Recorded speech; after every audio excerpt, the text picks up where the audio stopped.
Welcome back to the channel, Warhammer Man Studios. I'm Warhammer Man, and I'm not claiming to have been the inventor of this type of video, but I've seen a couple people do like, build and paint like army, in a limited amount of time or whatever. But it's always something random like a little start collecting box or some crazy paint scheme or whatever. And also over the years I've seen like pretty much the cookie cutter like Custodes build kind of like shows up and everybody kind of like takes pictures of their boxes and says like I took the plunge or I'm one of you now or whatever. So I thought kind of like maybe I combine these two ideas and I do a bunch of these Custodes armies up and everything, and I thought it'd be kind of cool if I just kind of kept track of how much time and effort and everything goes into this. I don't claim to be the fastest. I don't have a specific deadline, but I thought it would be kind of cool to just keep track and see where it ended up.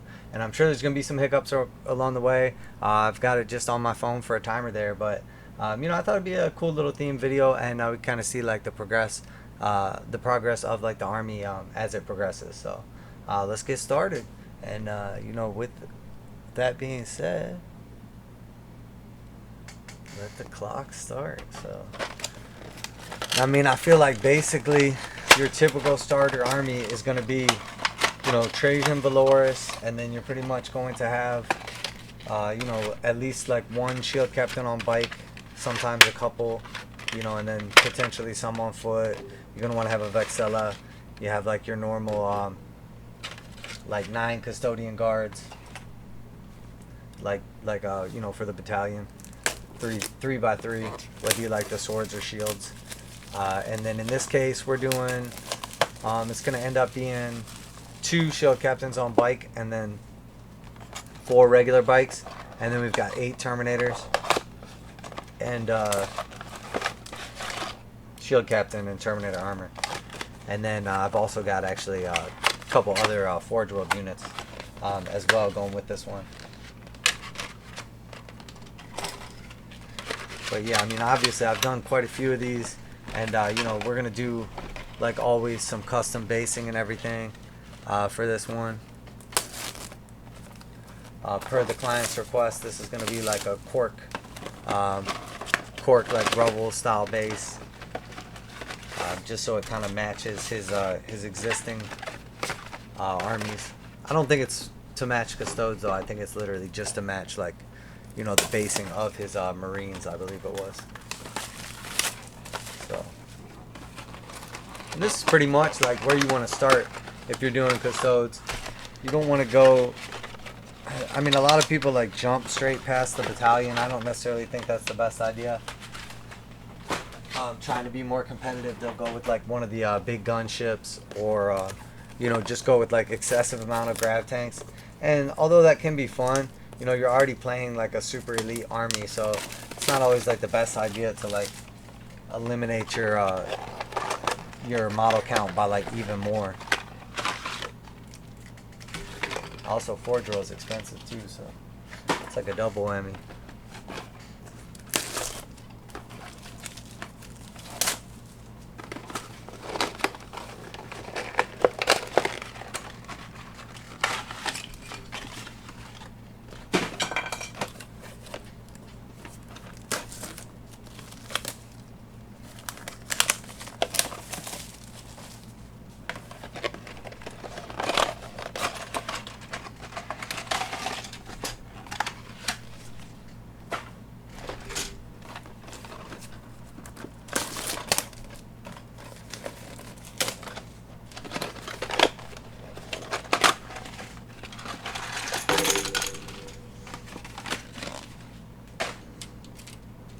Just gonna organize this up, and again, I don't just go through and just start cutting everything right off the sprue, even though I do know exactly where everything goes because I've done so many of these. I don't recommend that, especially with the new army if you're not familiar with it. But I always remove like all the bases and kind of put them together, and I like do batches for all the basing. So that's gonna be a separate part of this whole ordeal. I definitely like to stay nice and organized. I think that's key.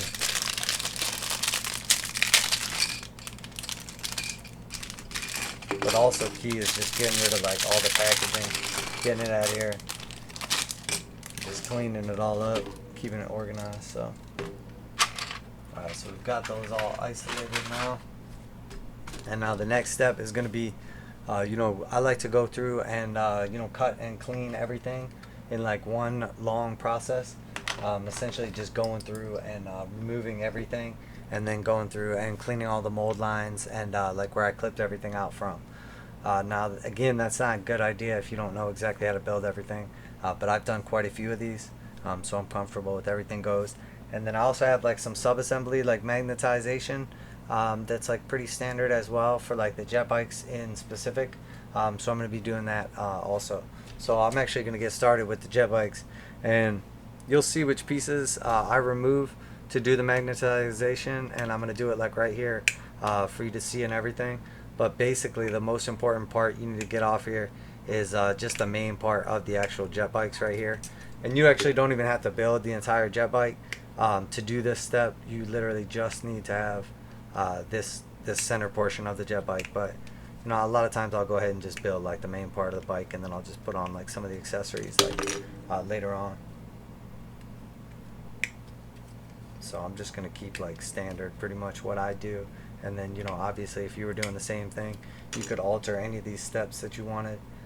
You know, if you wanted to be like a little more efficient.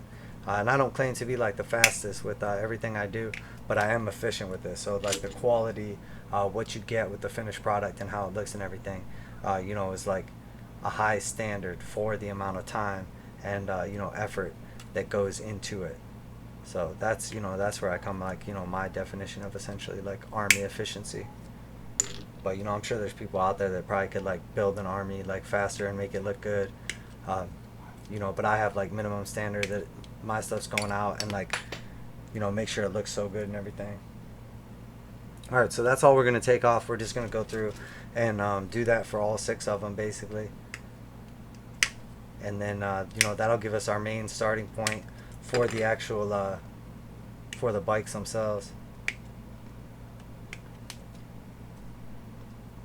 I use the Games Workshop clippers. They got a couple sets available. I should be using like the upgrade ones. The ones that come with the 3D printer actually are really nice. Those are the ones I really should be using. Like super heavy duty and like real sharp too. But the plastic that those 3D printers like print is so strong.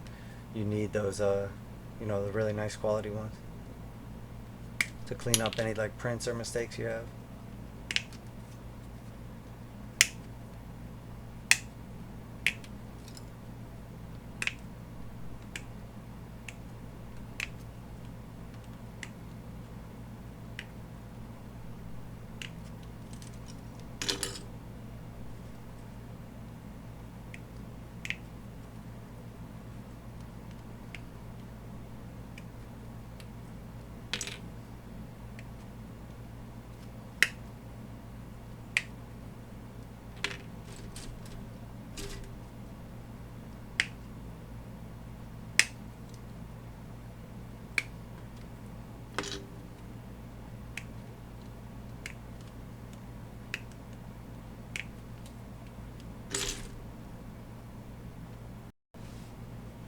Alright, got all the main pieces of the bikes all cut out and everything, and now we're just going to go through and basically just clean them all up. So you can use a mold line remover for this, or you know, a sideways razor blade, whatever you're like more comfortable with, as long as you're like, you know, keeping everything clean, you know, obviously being safe, and most of all, you know, being efficient and effective, and not working backwards. So but you just want to make sure everything is nice and cleaned up in this stage, so that when you assemble them all, they go together nice. And then you know, also you don't have like all your mold lines when you do go to paint it and everything like that. So I'll just go through and do like all the same pieces in a row, so you have like a real good idea exactly you know, where they're all attached to the sprue, and exactly where you need to go, and what part needs to be cleaned up there.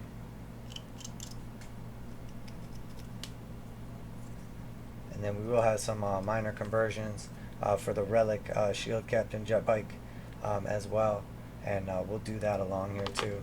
But that's like for what you do with just a couple extra little custode bits for how cool he looks and everything, and like how repeatable it is, but how unique he like stands out in the army.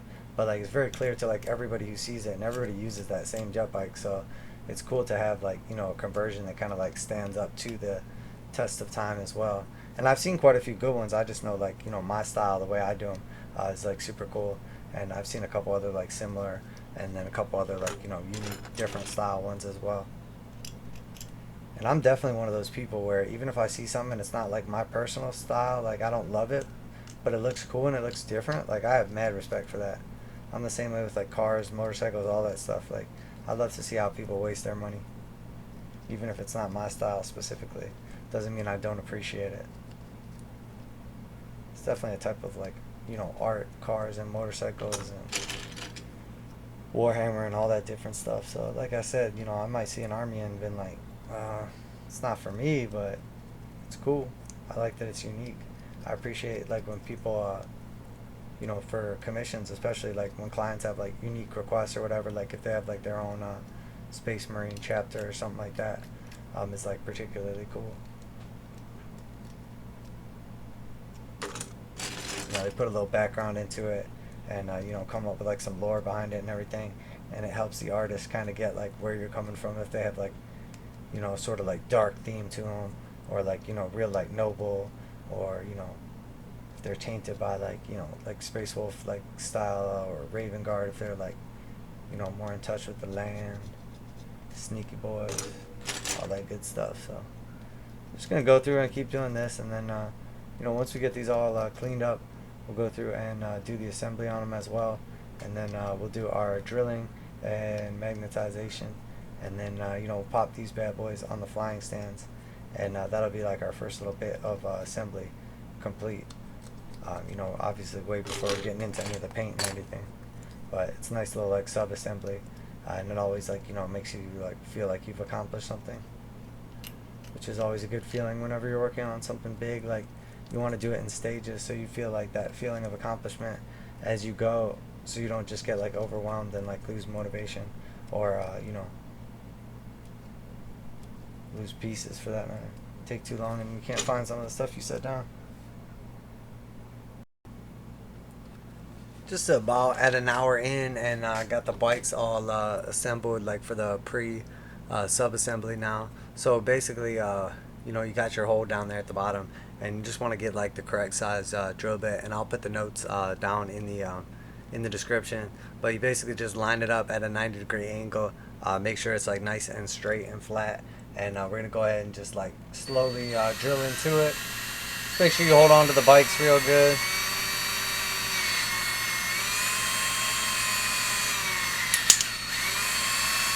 And you want to hold them together like while you drill too, and make sure you get it like nice and tight, so when you squeeze the magnet in, it doesn't like try to push the bike back open too.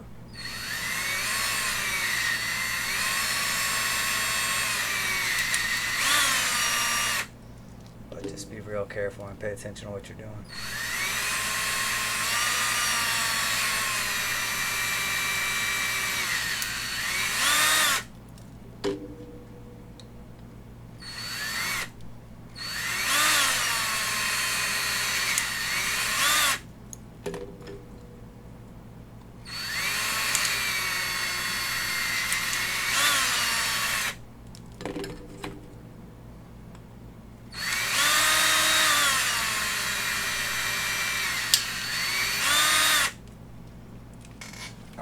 And after you get them drilled out and everything, you know, you just want to make sure the hole is nice and clean, which it is, and then just like line up all your magnets facing the same direction, and then you know, you just want to take basically your super glue and just line it up.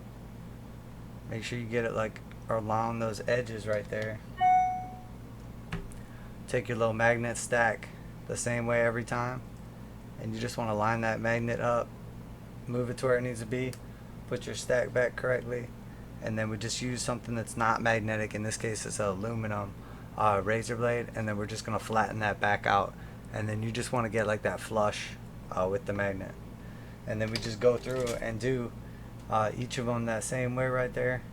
And then I like to go through at the end and put like just a little extra glue on, and just make sure, you know, it's like nice and secured, you know, so that you're not going to have any issues in the future. But just make sure that every time when you put the stack back, that you put it back the same way, or that you don't remove it all the way, or that you leave like one magnet on there, so you don't accidentally like magnetize some of your bikes like the wrong way. And if you drill out the hole just a tiny bit too big, you can use like a little bit of like the plastic shavings that are like left behind, and kind of like jam the hole back up with a little bit of super glue to like get a nice solid fit if the hole is just like a tiny bit too small from the drill bit.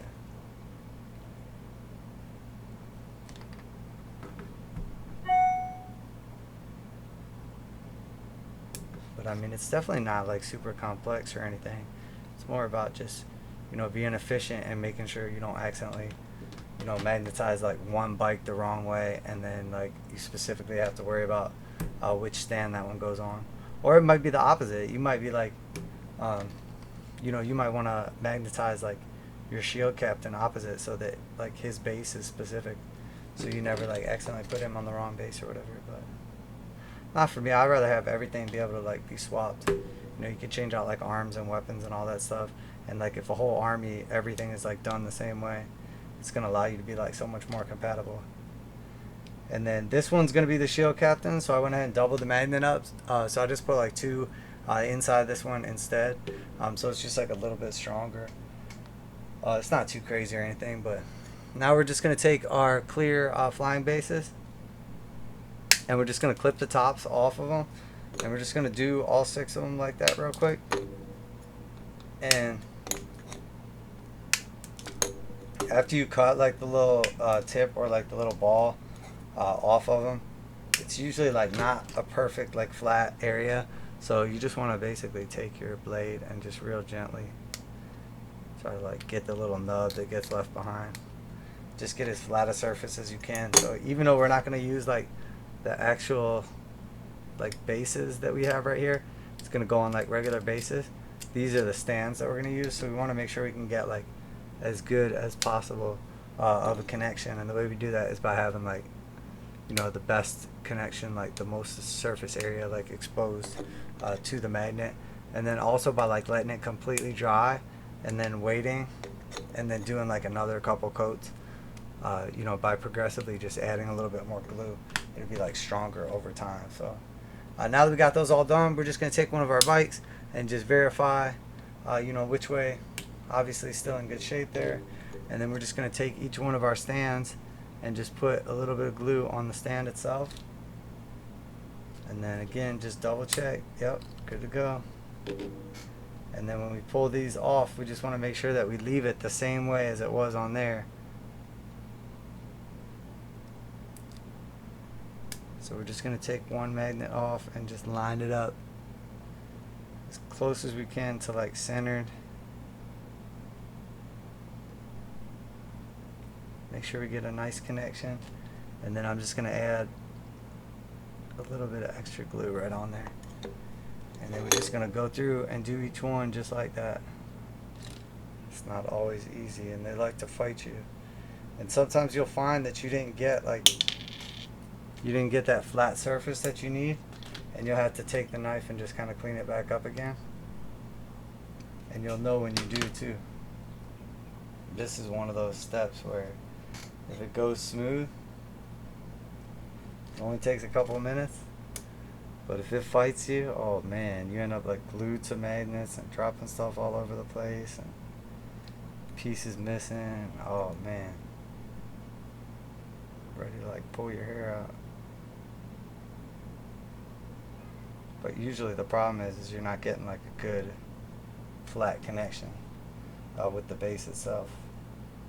And that usually will fix it. So, and then I'm just going to go back through, and now you'll see I kind of like angled them all on one side. I just spin it around and do the other side this time.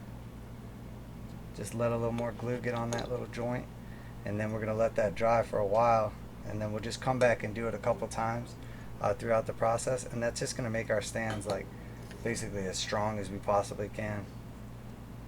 And with the super glue, it keeps them from like clouding. They won't like turn all like white or cloudy or anything. So,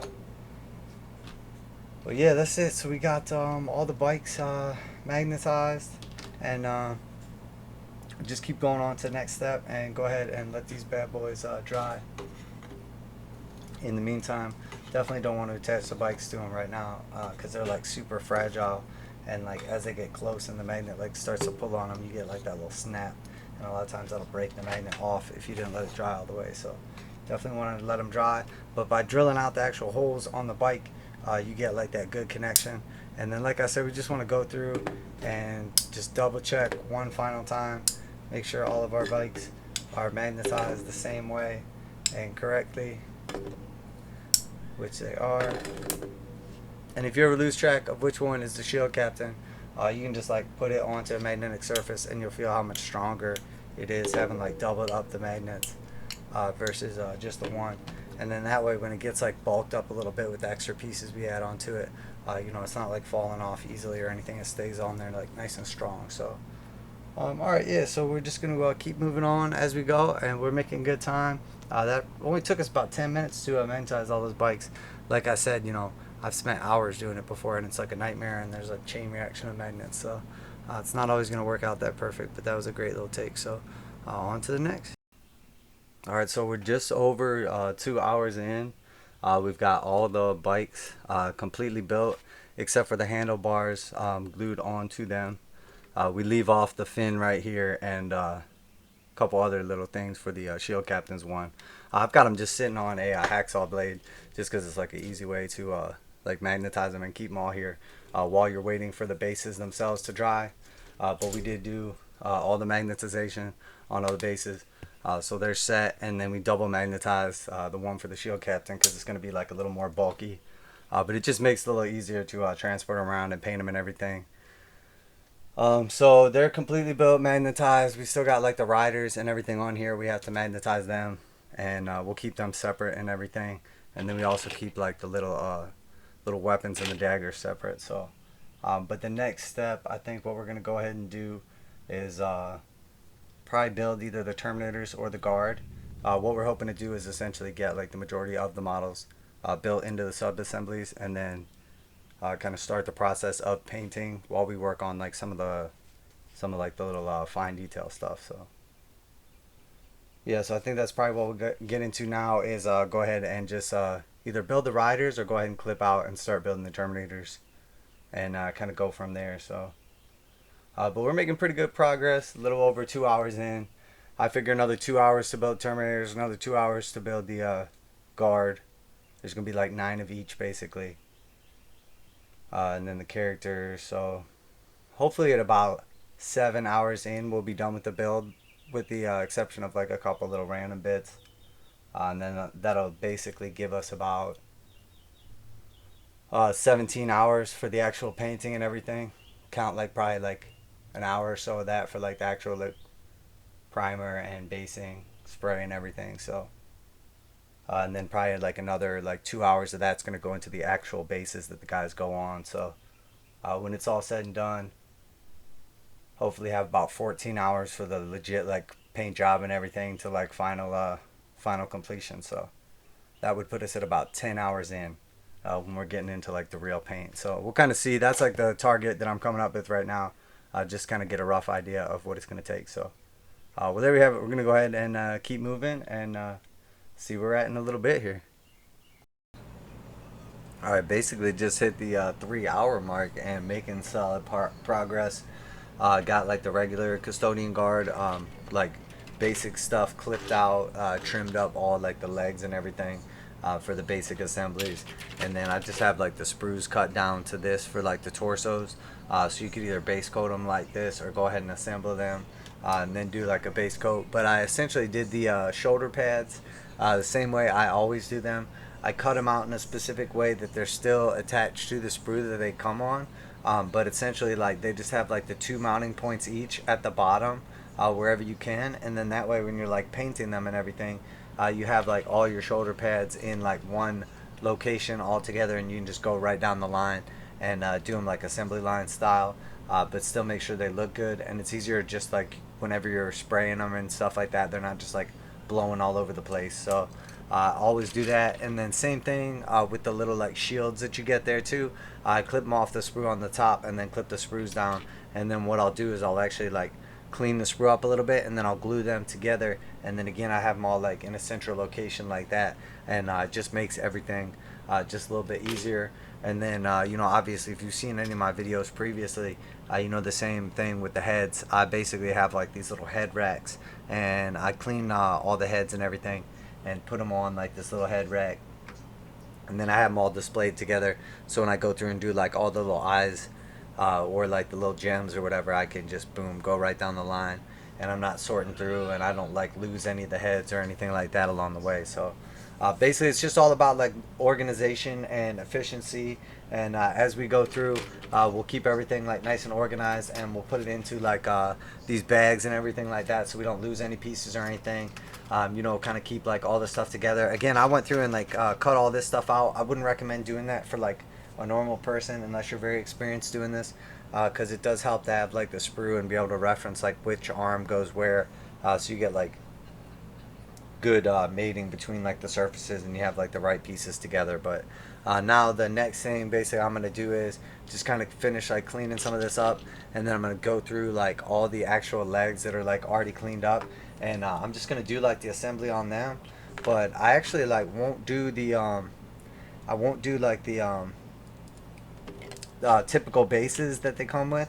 I put them on like the smaller style bases, so that when I actually like base coat them and everything, like I'll mount them to like the 25 mils, and it doesn't take up as much room, and then it's like a little easier to clean them and paint them and do all the like stuff along the way. And then when it's time, like when they're all finished, I'll move them over to like their actual base, like that I'm creating for them. And then that way, like you don't have to worry about any bits of like over painting, like mistakes, or you know, washes like dripping over or anything like that, you know, ruining like a base that you work like real hard on.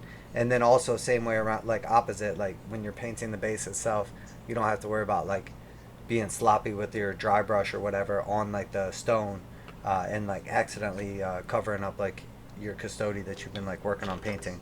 So it's like win-win. And then if you want to like blend the two surfaces together, you can do that as well, and sort of do like a dry brush between the two, and then it kind of like you know, makes it look like the guy's like interacting with the surface. He's not just like completely standing out. But I find in general that overall like the contrast is like the best like effect. So I like to paint them separate, and then like I said, I'll just kind of do like a little gentle like dry brush at the end of like a neutral color to kind of like bring it all together. So it looks like that person or like vehicle or whatever is like interacting in that environment. So, but I mean, everybody gets like their own little technique, and there's no like right or wrong way to do any of them. It's basically just about like as long as what you do like looks good when it's done. And then honestly, like a big part of you know, being efficient or like getting stuff done, or you know, whatever, is just repeating like the same thing that's successful over time. And I think that's what it really comes down to, especially being like a commission like painter or a builder or whatever it is, or like doing customizations or whatever. Like you just do what works, and then slowly over time you get like more and more little like tricks of the trade. And then you know, one day when it's all said and done, you have like, you know, a lifetime worth of knowledge. And that's what it's really all about. Because I mean, just like anything, you know, you do this enough times, and obviously you're just going to keep getting better and better at doing like the same thing over and over again. So, and that's what you're basically doing, is just practicing over and over again. And I mean, you'll see too how much more efficient it is when you go through and like trim every model ahead of time, and then you go through and assemble them like assembly line style like this. It's just, you know, it's just so much faster.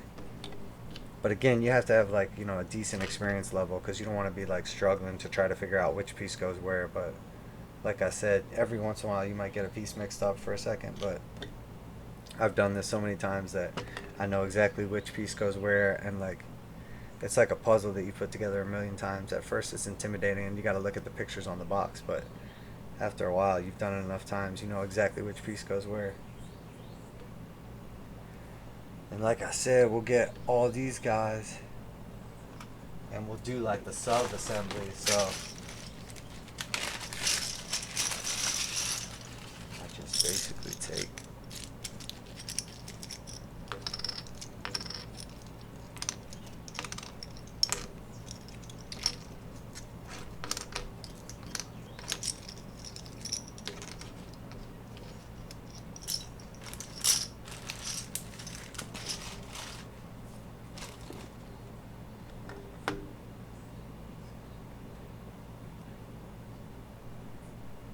I just make sure I put just enough glue to make sure they're not going to fall off when I'm painting them.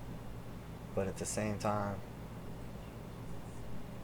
you know, I want to make sure that when time comes to switch them over, I'm not having to like break these models that I spent like all this time painting just to get them off to like reattach them to the new base. So it's a fine line between attaching them good enough and not going overboard. So I won't use like plastic glue. I'll use super glue for these steps because like plastic glue actually like melts the plastic together, as where super glue is like a fragile glue you can like easily break, you know, versus like a permanent weld that you essentially have to like cut. And if you've ever had to cut plastic glue, no matter how long it is in between when it was glued and when you cut it apart, as soon as you like release it from the surface, you smell like the chemicals coming through. So alright, but basically we're just going to end up with our 10 bodies. So it's going to be 9 custodian guard, and then we're going to have the vexilla as well, like the standard bearer. Alright, and then I'm going to do the torsos as well. These are all ready to go. We're just going to go ahead and glue these to each other.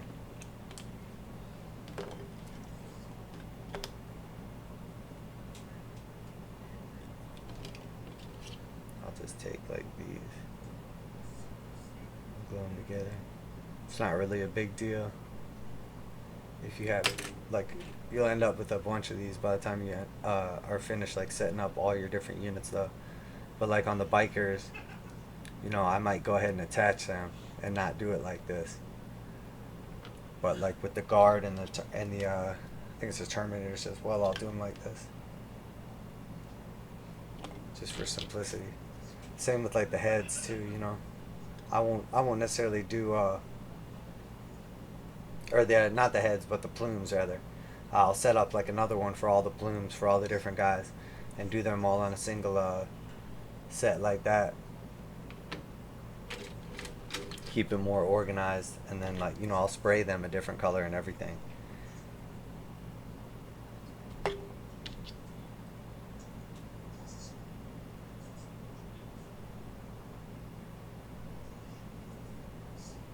But that's all we're really looking to do, is just keep it organized, keep it together, and make sure nothing like goes missing. I mean, when you go to like turn on the spray can or whatever to primer, or if you're doing like the base coat on the gold or whatever, you know, these tiny little like shields or whatever just go flying through the air, and then they're like all wet with paint, and you're trying to find where they just flew off to. It can be a total nightmare. So you do stuff like this and it just like sets you up for the end. And then same with like all these little daggers, you don't have to worry about like, did you lose any of them along the way? You know, all you do is just spray them right on here, and then when you cut them off at the end, there's like no cleanup or anything. You just put like one little dab of gold paint and you're all set up to go, and you're not wondering like where all those daggers went. So yeah, we've got basically the sub assembly done right there. Now we're gonna go through and do like all the torsos. Some people I know will like spray them and you know, paint them whatever on here. I like to just go ahead and assemble these. I don't really see any reason to do them as a sub assembly or anything like that.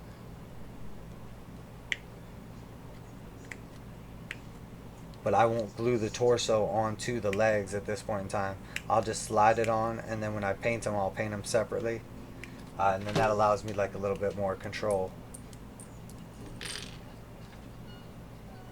And that basically accomplishes like the same purpose as painting them on the sprue, because like nothing's really going to get blocked by the arms, you know, that I wouldn't be able to see. Mostly what happens is the torso itself and the arms block the legs. So if you can remove the torso with the arms attached, with the weapon and shield and all that stuff, you don't have to worry about it. So, and that's another big one too, is I'll leave the shields. I won't attach the shields. So I'll set up like the arm, and I'll set up the sword in the position that I want, you know what I mean? So it looks like he's like fighting over top of his shield with the sword or whatever, or he's protecting himself with the shield. But I won't glue the actual shield. I'll just position like the arms, and then I'll come back later after the shield's painted and the guy's painted, and I'll cut off that little bit of painted area so I get like a good connection on the surface, and then I'll go ahead and glue the shield on. But it's like basically done as like a sub-assembly. And you'll see along the way, obviously, as we go. But it's important that you just have a good way. And you'll see, like, when you do something, you know, the first time you do it, you might do it one way, thinking that's the best way to do it. And then in all reality, you realize immediately, you're like, oh, I should have done this. And then you know, next time you go to do it, you're obviously going to do that.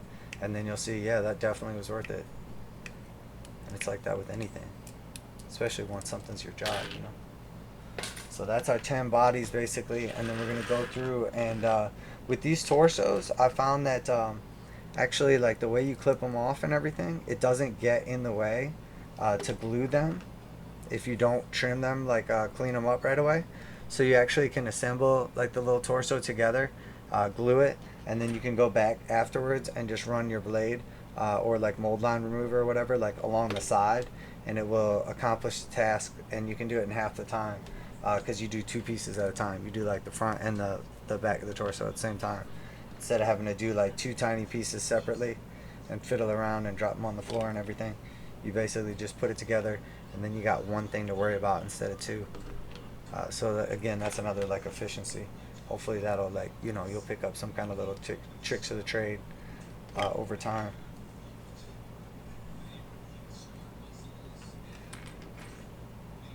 So we're basically 3 hours and 13 minutes in right now. I'd say we're pretty much right on schedule. Essentially, like for, yep, see, there's a perfect example. For 3 hours in, that would basically be like halfway through assembling the guard. You know, assuming that's like, you know, this is like halfway done with the army. If I said 6 hours for assembly or 7 hours for assembly. And like the actual riders on the bikes aren't done. I still have to magnetize them as well. So I think we're right on schedule. There's not a ton of magnetizing that goes into like the infantry. Most of it is on the bikes because they get their arms magnetized, and then they also get magnetized to the base. As with the infantry, I'll only really magnetize like the Vexilla. He'll get like the shield or axe magnetized, but that's pretty much it. So, and as you can see, you can really move through these when you do like keep everything very organized and have a very good idea as to how you want to do something, you know, and stay efficient. And then once these are all dry, we'll go back in and we can just clean them up real quick. And like I said, you'll see these actually for an older kit, the Custodes, are like really nicely done. Like a lot of the new kits have that same like attribute where you can basically go through and the mold lines don't get in the way for assembly, so they're like easy to clean up. Or like a newer player, someone that's not as experienced with modeling, who doesn't like you know to clean those lines on their first kits, not gonna have a problem, you know, correctly assembling them, which is like the important part about not having like your little mold lines or your little like areas you cut the model off the sprue. You don't want to have those on like the mating surface, because when it's on the mating surface is when you're going to have like, you know, the most trouble getting it to like line up perfectly. And you'll see a lot of times with people when they're first assembling kits, you can see like they miss like a little nub or something like that very clearly, and they don't realize it, but they didn't quite get like that clean assembly. And you know, again, that's like an amateur mistake. Same as people like not cleaning mold lines, or you know, in some arguments like not drilling gun barrels. You know, it's one of those things for if you just you know, learn in time that doing that extra little teeny bit of work in the preparation phase is going to make it look exponentially better in the completed phase, especially if you're like a nice painter, because like honestly, any imperfections you have in the beginning, no matter how good of a painter you are, is going to be like extrapolated in like the final product. So you need to make sure you do like a nice job in the beginning, or it's gonna be very clear in the end that you like cut corners or whatever. But yeah, that's it. So like I said about the bodies, you know, they'll just kind of sit on here for now. They're not gonna like stay real well or anything. But once you have them like separate and you do like your base coat and primer and everything like that, the bodies will actually like be like, you know, a pretty snug fit. So you can essentially like push and pull them, like lift the model up basically with the body, with the arms and everything attached. But it's still like removable. And then once you're done painting everything and you got it all ready to go, you can do like the final glue. But you don't have to worry about it like blocking any details or covering up, you know, any bits that you can't get to. So looking good. And we'll do like the next little bit of our sub assemblies and everything, mount up the hair and everything like that, and keep our progress rolling. Alright, so basically finish up with the assembly, or at least sub assemblies. A little bit behind schedule. I was hoping to be in 7 hours in and be done with the assembly and everything. But we got like basically like all the capes and everything separated out, and then this is all the hair pieces. So those will all get basically like sprayed one color, and then here's like the daggers and little like mini shield accessories still on the sprues, so we don't lose those. But they just basically get like painted right on there. A couple extra accessories just for the client, specifically requested these. And then here we had like the Terminator shoulder pads, the little daggers, just like all the little stuff that just gets sprayed right on here, gold, and then painted like all this stuff. That's the Terminator shoulder pads. And then these are the regular heads. I'm gonna do like a bunch of different ones, definitely like some excess ones, and then put like the shoulder pads on here. And a lot of this is just to keep them organized, just to make sure you don't lose any along the way. Makes it easy to go through like the different steps when you're doing the gems, or when you're painting like all the little like highlight bits or whatever, to just be able to go from one to the next. Same with like the heads. It's just easy. I mean, it's just my way of doing it. You don't have to be like this organized. It's just what I like to do. And then basically everything's set up into like sub assemblies. This guy still like pops apart. You can take Trojan apart.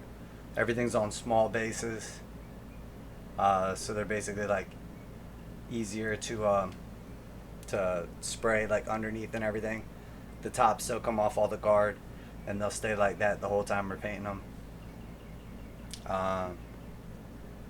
What else? Oh, so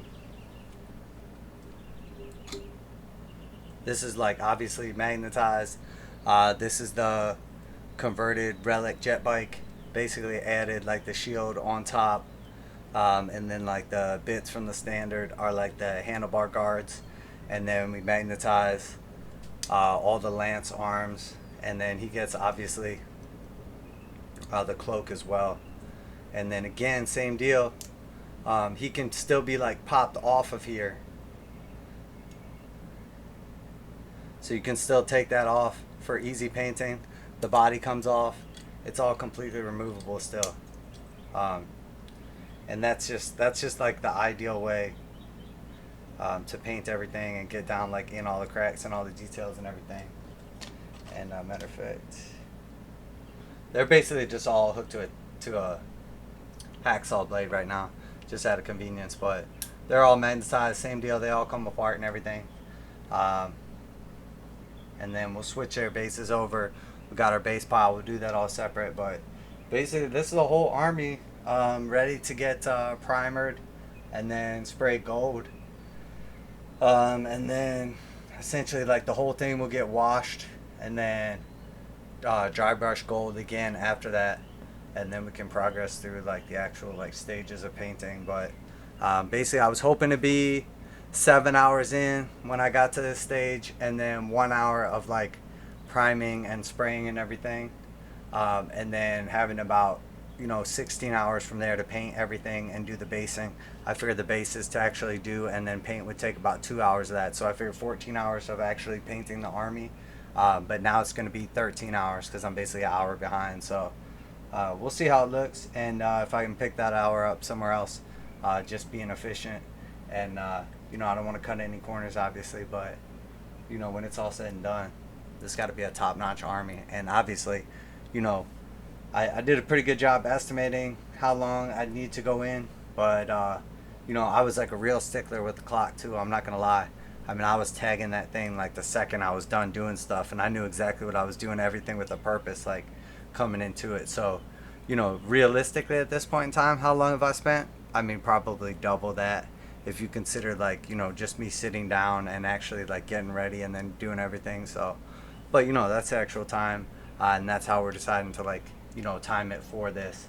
Uh, you know, we're not trying to break like a Guinness record or anything here. Just trying to make a cool video and see how much time really goes into like, you know, hard time goes into one of these armies. So, but there we have it. That's it for now, and you know, we'll be back with everything.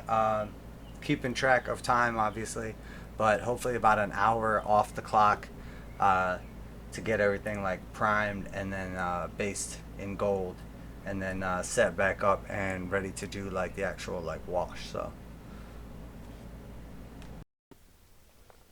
all right, so here we are, 8 hours and 37 minutes, so just shy of 9 hours, and got everybody gold. So basically we have the one Caladius grav-tank annihilator, 6 bikes, 2 are going to be shield captains, 6 of the Forge World Aquilin Terminators, 8 regular Aquilin Terminators, or yeah, the regular Terminators, with 1 shield captain, Trojan Valoris, a standard, and 9 guards.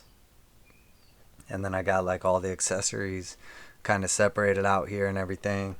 And then we've got also the red bits and white for the faces, as well. So I was hoping to be basically at about 8 hours right now, and I'm closer to 9 hours, but everything's like very well organized, and got like nice coverage and everything. So we're not in bad shape or anything. I'm not sure at this point in time if I'm going to go through, I think, and do all the washes on everything, or if I'm going to do the basing. I think I'll probably do like the washes next, and then while that's all drying, because it's going to take like forever for all like the pools down in the deep recesses and everything to dry. So probably while that's drying, I will go through and get all the bases together and get them all created. It's going to be like some cork bases with rubble and everything for these ones, and then that way we can kind of get them working as I work on the different stages of the Golden Boys. So, but we're doing well, definitely making nice progress. It's a nice size army, and it's definitely coming along. So that's it for now, and we'll be back with our next little update, and kind of do like some more filming during progress as well. So